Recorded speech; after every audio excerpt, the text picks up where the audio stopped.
Is Dylan Raiola thinking about hitting the transfer portal and leaving the Huskers?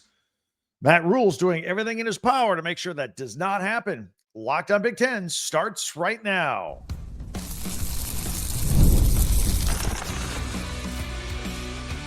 You are Locked on Big Ten, your daily podcast on the Big Ten Conference. Part of the Locked On Podcast Network, your team every day. Welcome to Locked on Big Ten. I'm Craig Shemon, 40 years as a sports talk show host and play-by-play announcer, and I want to thank you for making us your first listen each and every day. We are free and available wherever you get your podcasts and on YouTube, part of the Locked On Podcast Network, your team every day. And today's episode is brought to you by Game Time. Download the Game Time app, create an account, and use the code LOCKEDONCollege for $20 off your first purchase. So the Raiola rumors, let's discuss, plus more transfer portal news and another Michigan player going pro, and our Big Ten classics, all in the next couple of minutes. But first, the Raiola rumors. Well, Matt Rhule and the Nebraska Cornhuskers hit the jackpot earlier this year when five-star freshman quarterback Dylan Raiola decided pretty late in the game that he would spurn his verbal commitment to attend Georgia and decided to go to Nebraska instead. He has family ties with the university, and fans love him. He seems to love it there. He's the big man on campus, even though he's just an 18-year-old freshman. He's the real deal. And I thought everything was going pretty well throughout the season. They had the lull in the middle of the season, but we'll get into that. It's part of the story. Despite being a true freshman, Raiola led the Huskers to bowl eligibility for the first time since 2016. They're going to face Boston College in the Pinstripe Bowl. Getting ready for that. I'm interested. I'm excited to see that game as well. So why have there been rumors all of a sudden about him bolting from Nebraska and hitting the transfer portal, which opened up on Monday? That rumor mill fired up this past weekend to the point where Matt Rhule had to address the issue. During his pregame press conference ahead of the Pinstripe Bowl, Rhule was asked if Raiola was actually playing in the game, because typically kids who are transferring out usually don't stick around to play in bowl games. Rhule said that Raiola was indeed practicing with the team and getting ready for the Pinstripe Bowl. So he just said he did not want to speak further on Raiola's behalf. He was there to talk about the team and his perspective as a coach, but he wasn't going to put any words in Raiola's mouth from the podium in front of the media. I thought that was interesting. But in my opinion, I think it's a good sign for the Huskers that Raiola is practicing and game planning for the bowl game. I think that makes it less likely that he's thinking about leaving right now. Plus, he posted on Instagram, all in, whatever that means. Rhule acknowledged that every school in the country would love to lure Raiola away. And the truth is, and I'm sure other schools have been tampering and tempting Raiola behind the scenes with nil offers. It happens. It's part of the deal now. That's what goes on. On the flip side, Raiola does seem to like to move around. He's got a history of moving around. It hadn't been anywhere too long. He committed to Nebraska after he committed to Georgia, after he committed to Ohio State. And that was after spending 4 years of high school at 4 different schools. The guy moves around. He does. That would make some people who want Raiola to stay at Nebraska probably a little bit nervous. I don't know if Rhule anticipated or worried about Raiola leaving early on, but Rhule does seem to be bending over backwards to keep Raiola happy and keep his progress moving forward, enticing him to stay put, develop his career, win some games at Nebraska, restore the glory, and move on to an NFL career. All right. More on that in a second. But, Raiola himself started out red hot as a freshman. In his first 5 games of college football, seemed pretty easy early on. He threw 9 touchdown passes and 2 interceptions, and the Huskers started out at 5-1. Then they had that mid-season skid. Things weren't looking so good. And Raiola got banged up along the way as well. And that's where Rhule started making immediate changes. Instead of waiting, this is to Rhule's credit, by the way. He didn't wait for the season to end and to make some off-season changes. And by then it could have been too late. Raiola could have hit the portal. The portal's open now through nearly the end of December 28th. waiting to the offseason to make changes on staff or whatever he felt necessary. It's going to be too late. Made the move before the season was over. He demoted his offensive coordinator, Marcus Satterfield, and he brought in former Houston and West Virginia head coach Dana Holgorsen, who at first was a consultant, but that was like for 48 hours. I don't know if that was just a ruse and with the full intention of making him offensive coordinator, or if they finally said after a couple days, hey, let's do this.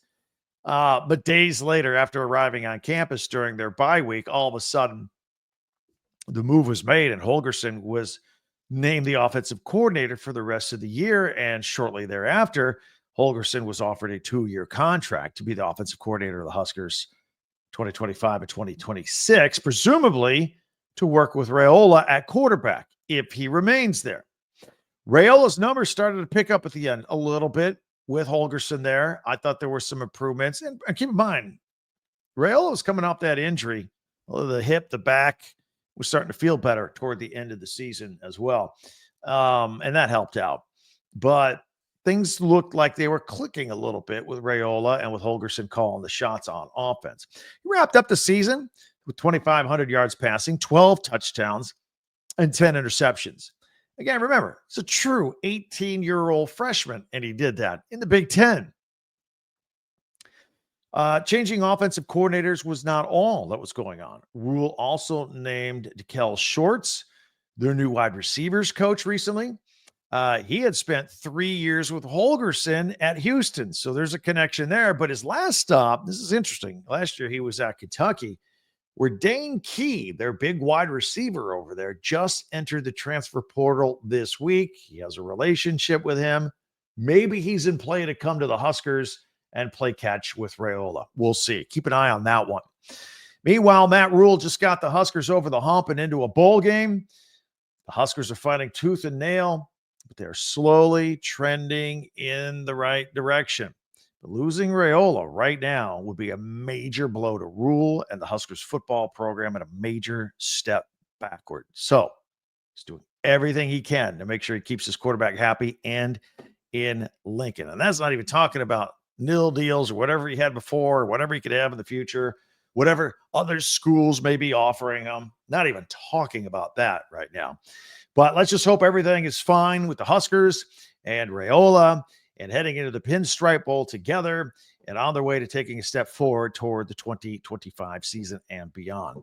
Huskers fans, it's been out there. I've seen the chatter. Let's hear from you. Let's get the comments going. I'd love to hear from you here on YouTube. A little back and forth. Your opinion on, is where there's smoke, there's fire. Is there no fire? Is there no smoke? Is everything fine? Again, I think at the end of the day, in my opinion, the best sign is, and maybe there were rumors, maybe there were conversations, right? We all do it in our personal lives. You may have a job. You may have a phone call. Take a phone call from somebody else you may want to work for. Check it out. Doesn't mean you always do it. Maybe a little bit of something like that's going on. But I think the biggest sign here is that instead of announcing that he was entering the transfer portal, well, believe me, there's a huge demand for quarterbacks. And if he went, he could get top dollar somewhere else, more than he's getting now. No doubt about it. But the fact that he's practicing and game planning and getting ready for the Pinstripe Bowl later, I think that's your best sign. I think that puts the smoke out.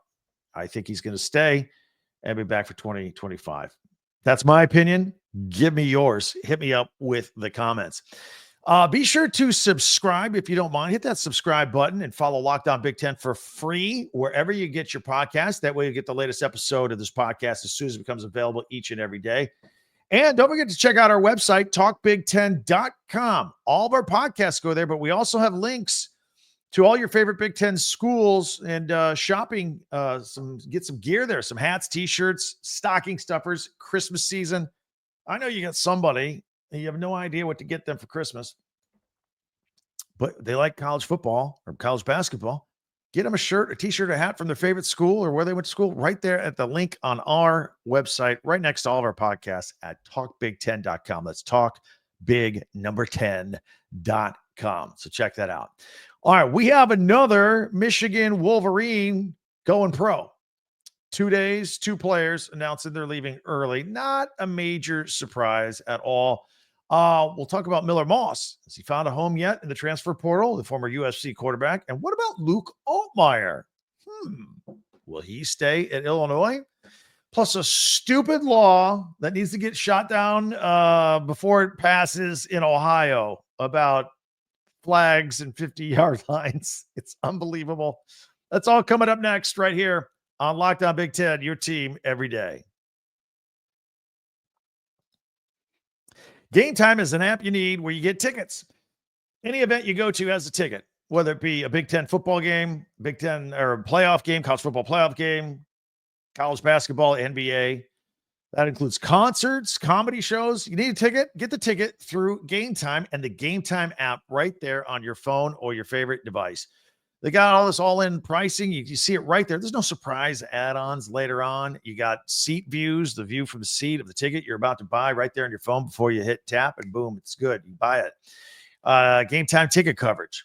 Your purchase is covered with the most flexible customer service policy in the ticketing industry. Take the guesswork out of buying tickets with Game Time. Download the Game Time app, create an account, use the code LOCKEDONCollege for $20 off your first purchase. Terms apply. Again, create an account. The redeem code LOCKEDONCollege, LOCKEDONCOLLEGE for $20 off. Download Game Time today. Last minute tickets, lowest price guaranteed.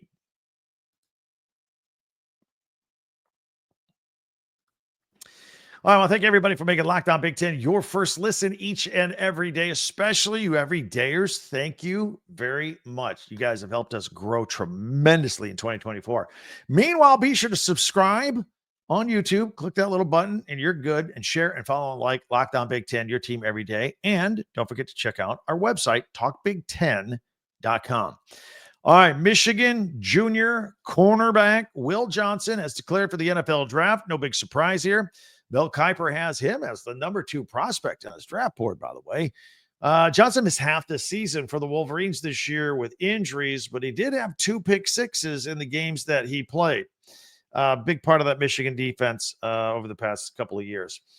We reported last week that USC quarterback Miller Moss had entered the transfer portal. He never really lived up to expectations after his 6-touchdown performance at the Holiday Bowl last year, and Lincoln Riley actually benched him in the final 3 games of the season in favor of Jade Maeva. So where will he go? Certainly there's going to be some demand for his services. He is an experienced quarterback. Now, he did not live up to expectations, but he was far from horrible. He can fit somewhere. There's a place for Miller Moss in college football as a starting quarterback.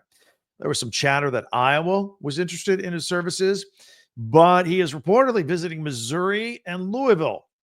Missouri looks to replace Brady Cook, who started for 3 years, and Jeff Brom at Louisville.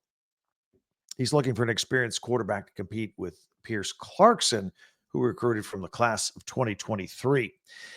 If Brett Bielema and the Fighting Illini win their bowl game against a good South Carolina team in the Citrus Bowl, they will have had an admirable 10-win season. Lots of good stuff going on. And Luke Altmyer has another year of eligibility, the junior quarterback, been a big part of that program's growth. So why is there speculation that he could hit the transfer portal and leave? Altmyer began his career as a little-used backup at Ole Miss, so he's transferred before he came to Illinois. In 2023, he started 9 games for Illinois. The team finished with a disappointing 5-7 record. This year, he threw 21 touchdowns and 5 interceptions throughout the season. He developed a true on-field chemistry with wide receiver Pat Bryant. And we talk about that combo almost every week on this podcast. That might be a key to consider here. Bryant will be gone next year, and Altmyer is looking to raise his game another level to get a shot at the NFL when he's done. Then there's the nil money. There's a lot of it out there, and wealthier programs than Illinois are out there, and there are going to be a lot of teams looking to poach an experienced and slightly under-the-radar quarterback like Luke Altmyer. Now, Altmyer himself said that he does not know what the future holds, but he did say he loves being at Illinois. That sounds like to me a guy that's weighing his financial options elsewhere. Somebody comes in with a cool $1.5 million, maybe he's gone. Otherwise, maybe he'd love to stay at Illinois. I don't know what his current nil situation is there. Maybe they're taking care of him. But anyway, Brett Bielema in Illinois would be wise, I think, to keep Altmyer there. I like him. He's not the best quarterback in the world, but he's good. And you look at the landscape with college quarterbacks out there. Again, there's a place for Luke Altmyer, just like I said, there's a place for Miller Moss. Speaking of quarterbacks, Rutgers quarterback Ethan Kaliak-Manis, it's a place for him too. I remember he transferred from Minnesota to Rutgers before this past season, from Minnesota to Rutgers, and he's going to remain in Piscataway for another season and return for 2025. Threw 17 touchdowns and 6 interceptions, and he is the first Rutgers quarterback to throw for over 2,000 yards in 9 years.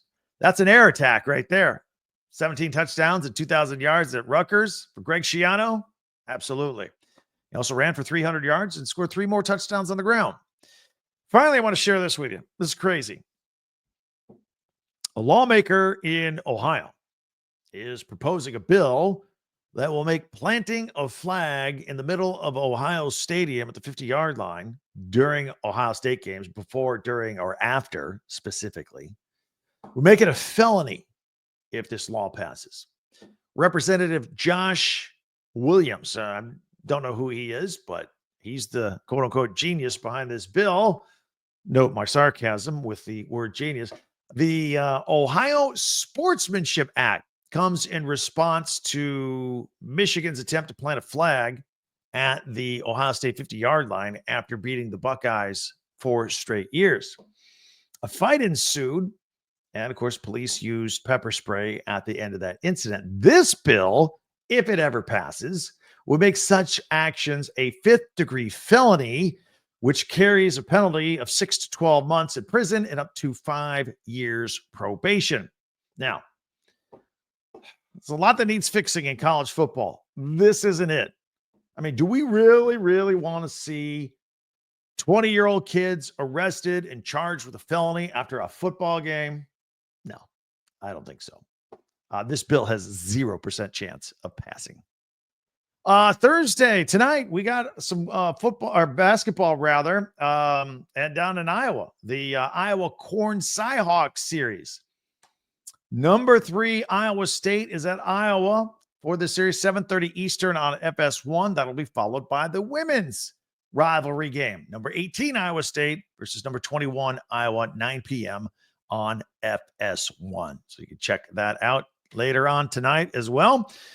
In the meantime, we're going to take a look ahead at the weekend with Big Ten Classics and Big Ten Live action. We always have a feature at the end of our podcast. If you're new, Mondays, we always do our top 10 Big Ten observations from the week, the weekend. Tuesday tweets we get from you guys at Twitter at Talk Big Ten.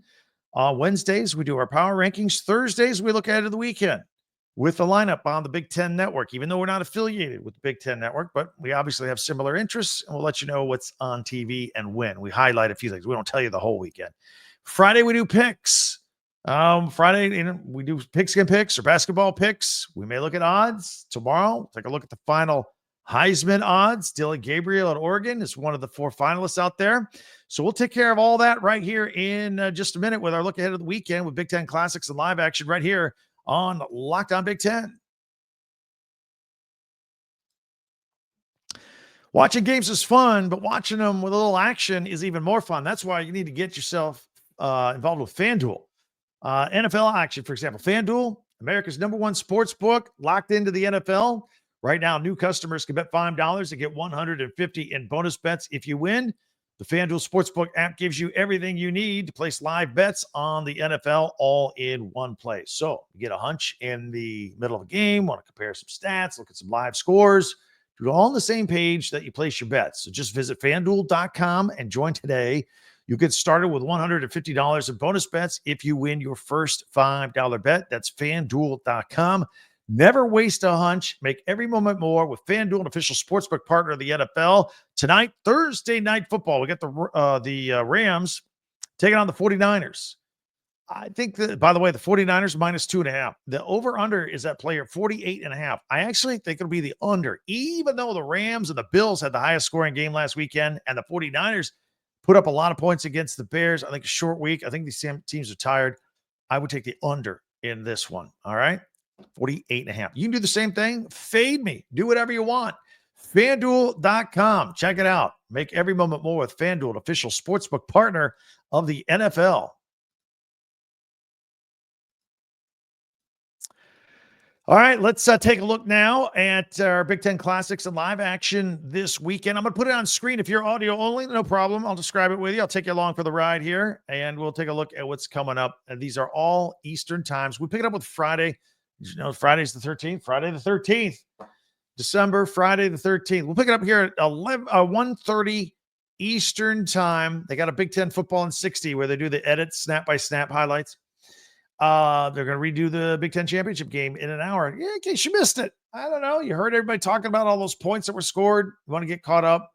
Check it out. Or maybe you're in Oregon or Penn State. Well, probably not Penn State. If you're an Oregon fan, you want to watch it again? It's right there. All in 1 hour. Dylan Gabriel, his 4 touchdown passes. The number 1 Ducks beat the number 3 Nittany Lions 45-37. Got their first Big Ten title. At 6 o'clock Eastern PM, we got some ice hockey, men's hockey, Wisconsin at Michigan. And at 8:30, more hockey, Michigan State at Minnesota. Let's go to Saturday's action. We'll pick it up at noon. They got Big Ten Live basketball, the basketball tip-off show. Kind of like the basketball version of their tailgate show, sort of, that they did each and every week. Get you ready for all the Big Ten action. A lot of basketball games. In fact, they're going to carry a lot of them. We'll pick it up here at 12:30, men's basketball. Coppin State is at Penn State. At 2:30 Eastern, more men's basketball. Butler is taking on Wisconsin. And at 4:30, we got Kentucky at Purdue for women's basketball. And whether it's men's or women's, you get the state of Kentucky, you get the state of Indiana, Purdue or Indiana, doesn't matter. There's going to be some friction. And at 7 o'clock, more ice hockey, Notre Dame at Ohio State. And then late on Saturday, women's basketball, 9:30 Eastern, 6:30 Pacific. Utah is at Washington. Now, let's go ahead to Sunday, December 15th. They got a couple of airings of their full court press. And this has to do with Iowa and Caitlin Clark. 11 a.m. Eastern time. They're going to take a look back at Iowa's amazing season last year that led to the team reaching the Final Four and Caitlin Clark getting all that national attention for her three-pointers and all that. And Clark reflects on the highs and lows of fame in that. Then at 11:30, another issue of Full Court Press, more Caitlin Clark as she becomes the NCAA basketball's all-time leading scorer. Take a look back on the moments that Clark made history with the Iowa Hawkeyes. And that will lead into, you guessed it, at noon Eastern, Big Ten women's basketball, Iowa, her former school, at Michigan State. At 2 o'clock Eastern, we go to men's basketball, sticking with Iowa, New Orleans at Iowa. 4 o'clock, more Big Ten basketball for men, Georgia Tech versus Northwestern at Northwestern. And then at 6 o'clock, we've got a men's game, Stephen F. Austin at Oregon taking on the Ducks, followed by 8 o'clock Eastern men's basketball, Montana State at USC. So there you have it, the Big Ten Classics and live action programming, things we wanted to highlight over the weekend with the Big Ten Network. In case you need something to do, half the country's under a pretty big cold front, so sit back, watch some TV, and enjoy it here in the dead of winter, right? All right, so we got a lot going on. Tomorrow, we are going to look at the Heisman Trophy. We got 4 finalists. One of them is a Big Ten player, and Dylan Gabriel. I don't know if he's going to win it or not. I can make a case for all 4 of those guys. So we'll look at that. We'll look at the odds as part of our Pigskin Picks. Any news that's going into the weekend regarding the transfer portal, coaching add-ons, all that stuff. We'll have it right here on Locked On Big Ten, your source for Big Ten information, opinion, and analysis right here. In the meantime, if you want to interact with this podcast, we more than welcome it. Don't forget on Twitter or X at Talk Big Ten. Don't forget the comments on YouTube. Get them going back and forth. You guys are great at that. And then there's our website, talkbig10.com. That's the number 10, talkbig10.com, where all of our podcasts go, and you can do some Christmas shopping from all your favorite Big Ten schools and friends and family that you know are maybe alum or fans. Get them a shirt or a hat or an Oregon Duck. Get a little, how about that cute little Oregon Duck, little stuffed doll? Get yourself an Indiana hat, Penn State shirt, Ohio State pennant, Michigan stuff. All that's right there on our website next to all of our podcasts there at talkbig10.com. In the meantime, before you go and maybe watch another episode, subscribe. Hit the subscribe button for free and follow this podcast right now on your favorite podcast app, and you get the latest episode of Locked On Big Ten as soon as it becomes available. Thanks for checking us out. We never take it for granted. Tell your friends about us, and I'll talk to you next time. For Locked On Big Ten, I'm Craig Shemon.